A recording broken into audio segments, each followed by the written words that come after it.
권혁성 원장의 한방톡.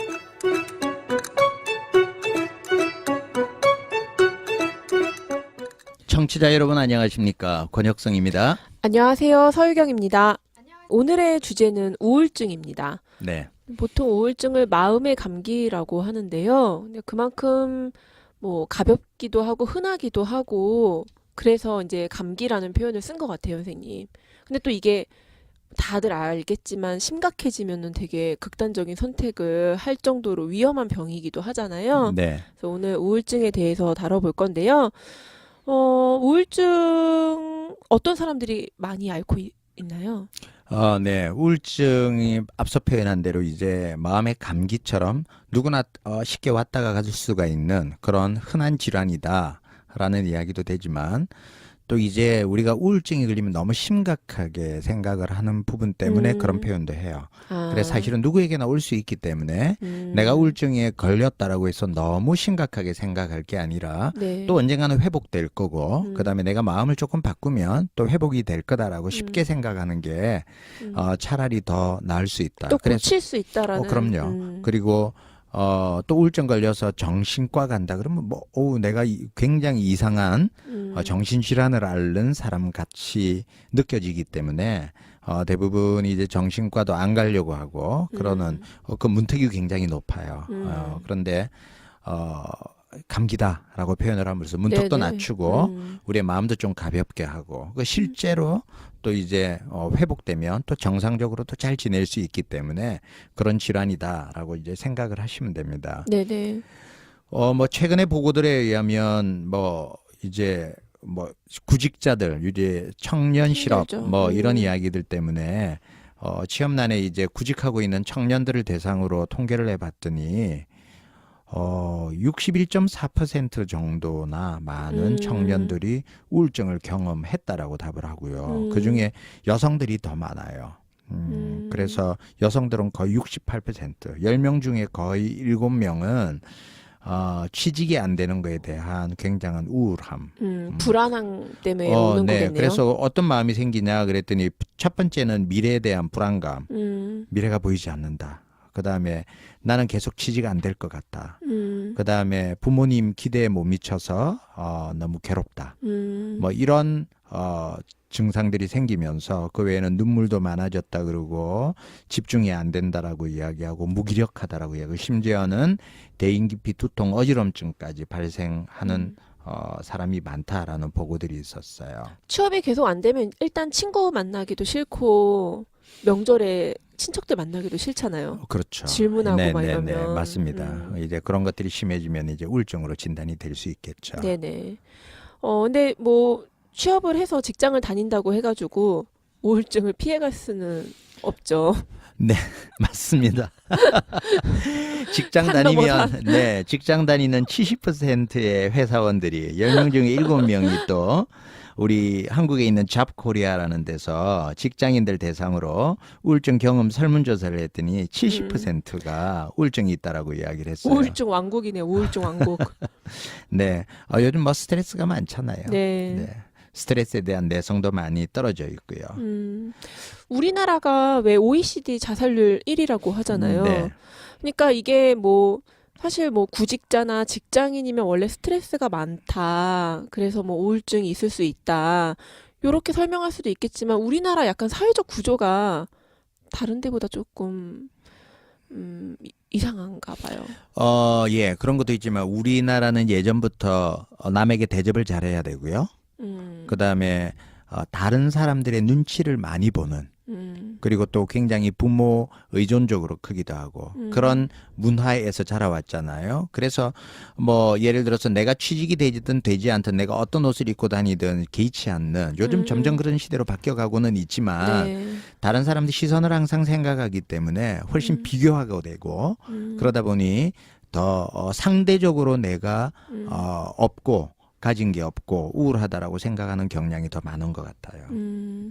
이거 자료를 보니까 외동아이가 또 우울증 위험이 또래보다 높다라는 네. 기사가 있네요. 네네. 외동아들이 그렇지 않은 여러 명이 같이 자란 아이들보다 자살률도 더 높고 약 한 11% 정도, 약 1.2배 정도 더 수치가 높은 걸로 그렇게 나타나 있습니다. 근데 요즘은 또 외동아이가 참 많아요. 외롭죠.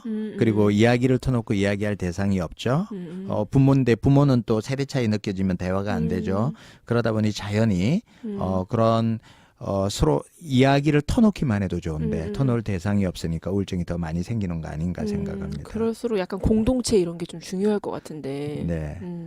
그리고 중요한 보도가 이제 영국에서 네. 역학을 보도 20년 동안이나 역학적으로 조사를 해서 당분을 많이 섭취하는 것과 그다음에 정신적 건강이 어떤 연관이 있느냐라고 이제 역학 조사를 했는데 설탕 섭취량이 상위 그룹에 있는 사람들이 5년 후에 우울증이나 불안장애 같은 증상을 앓을 발생률이 23%나 높다라고 보도가 나와 있어요. 전 이게 좀 놀라웠어요, 선생님.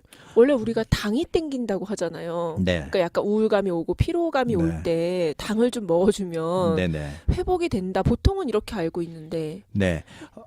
예. 그래서 여기에 중요한 키가 있어요. 네. 그래 이제 우리가 탄수화물 중독이 되면 네네. 당을 많이 섭취하게 되면 탄수화물 중독이 되잖아요. 네. 그러면 우리 몸에 인슐린 분비가 더 많이 되고 배가 고플 때는 저혈당 증상에 빠져요.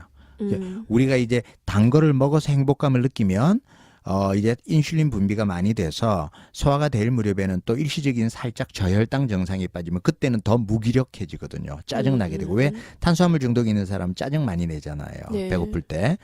그런 기분이 좋아졌다가 기분이 다운됐다가는 조울 증상들이 많아지는 것들이 호르몬에 영향을 미치는 거고요.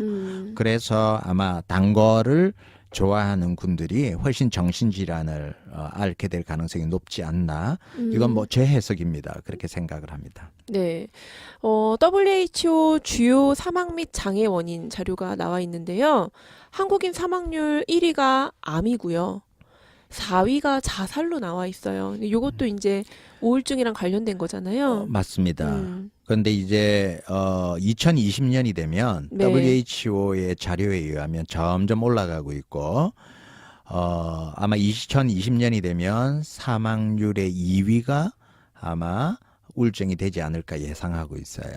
자살이 되지 않을까. 예. 그만큼 지금 점점 더 아무리 우리가 예방하고 뭐 한강다리 지나가면 막 불들이 껴져 있고 맞아요. 그죠? 희망 뭐 위로 이런 단어들이 쭉 적혀 있지만 네. 아무리 노력을 해도 점점 사회적으로는 더 우울해지고 자살률이 높아지는 시대가 될 거다라고 예측하고 있습니다. 네. 그 사람들이 우울한 기분을 느끼는 건 누구나에게 오는 거잖아요. 네. 근데 우울한 기분과 우울증의 근본적인 차이는 뭘까요? 그렇죠. 지속성? 뭐 이런 맞습니다. 거. 네. 우울한 기분은 누구나 느끼지 않나요? 또 누구나 느끼고 또 심하게 뭐 느꼈다가도 가기도 하고 뭐 이러잖아요. 그렇죠. 그러니까 예를 들어서 내 부모가 돌아가셨다 또는 내 아주 가까운 가족이 큰 사고를 당했다. 그죠? 뭐 가족 중에 그런 불행한 일이 있었다거나 나에게 그런 불행한 일이 있었는데 기분이 아주 좋은 사람이 누가 있겠어요? 그렇죠. 당연하죠. 그런 충격이 크면 클수록 우울한 기분으로 빠지게 되는데 그 기분이 2, 3일 정도 잠을 푹 자고 나면 또 이제 그래 뭐 인생이 그런 거지라고 이제 털고 일어나는 경우는 그냥 우울한 기분이에요. 근데 우울증이라는 거는 그런 우울한 기분이 회복되지 않고 몇 달, 몇 년이고 계속 지속이 되는 거를 우리는 우울증이라고 진단을 하게 됩니다. 뭐 한 가지 이유로 시작했는데 되게 작은 이유로 시작했는데 네. 그게 계속 지속이 되는 거예요. 네, 뭐 그건 이유 없이도 올 수 있어요. 뭐 지나가다가 괜히 길거리 지나가는 사람 표정이 기분이 나빴어. 그죠? 나에게 한 것도 아닌데 밥 먹는데 식당 종업원이 나한테만 좀 불친절하게 한 것 같다. 뭐 하루 종일 우울하고 그런 게 며칠 가고 뭐 이럴 수 있죠. 네. 근데 사실은 외부 환경의 요인보다는 나 스스로 내가 우울증을 이겨낼 만한 그만한 건강한 정신력뿐만 아니라 육체적 그런 소인이 있거든요. 그런 소인을 가지지 못했기 때문에 우울증이 온다라고 이렇게 보시면 됩니다. 네. 그러면 우리 이제 자가진단 표가 있는데 네. 조금 몇 가지 알고 있으면 좋을 것 같아요. 아, 네네. 음, 뭐 우울증 진단하는 방법은 전문가들이 하는 이제 우울증 체크표가 있어요. 네. 그렇게 해서 이제 우리가 우울증을 진단하게 되는데 그것보다는 방송에서 우리가 쭉 열거해서 청취자들이 이 정도 되면 내가 우울증 있는 거구나라고 체크해보는 9문항이 있는데 네. 9문항을 우리 한번 읽어주실까요? 그럴까요? 네. 1.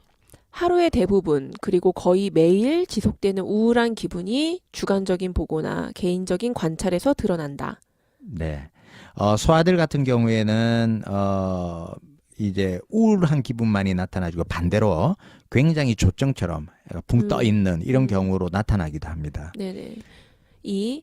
모든 또는 거의 모든 일상 활동에 대한 흥미나 즐거움이 하루의 대부분 또는 거의 매일같이 뚜렷하게 저하되어 있을 경우. 네. 3. 체중 조절을 하고 있지 않은 상태에서 의미 있는 체중 감소나 체중 증가, 거의 매일 나타나는 식욕 감소나 증가가 있을 때. 네. 체중이 1개월 동안 내가 뭐 한 5%, 그러니까 이제 60kg 나간다 그러면은 1개월 동안 3kg 늘거나 빠졌다. 그러면은 문제가 네, 있구나라고 다이어트를 하지 않는데도 네네. 이런 현상이 있을 때. 4번. 거의 매일 나타나는 불면이나 과다 수면. 네. 음, 두 가지로 나타나요. 너무 많이 자는 것도 문제인가 네, 봐요. 맞습니다. 무기력하게 계속 졸리고 자게 되는 것도. 무기력이랑 연관이 네네. 돼서. 네. 5번. 거의 매일 나타나는 정신 운동성 초조나 지체. 네. 6. 거의 매일의 피로나 활력 상실. 네. 7번. 거의 매일 무가치감 또는 과도하거나 부적절한 책임감을 느낌. 죄책감. 네. 그래서 이제 과도한 죄책감 항상 나 때문이야. 최근에 저희 병원에 찾아오시는 어르신 중에 한 분도 지금 막 북한에 북핵 쏘고 막 이럴 때 네. 나는 살 만큼 살았는데 80 다 되셨거든요. 우리 자녀들은 어떻게 너무 우울해 그리고 불안해 이러면서 계속 우울하다고 하세요. 아니 그래 뭐 전쟁 안 일어났는데 왜 그러세요라고 이야기하지만 그분은 계속 그런 일들이 다 내 잘못이라고 자책하게 되죠. 그런 죄책감이 있는 겁니다. 8번. 거의 매일 나타나는 사고력이나 집중력의 감소 또는 우유부단함. 9번. 반복되는 죽음에 대한 생각.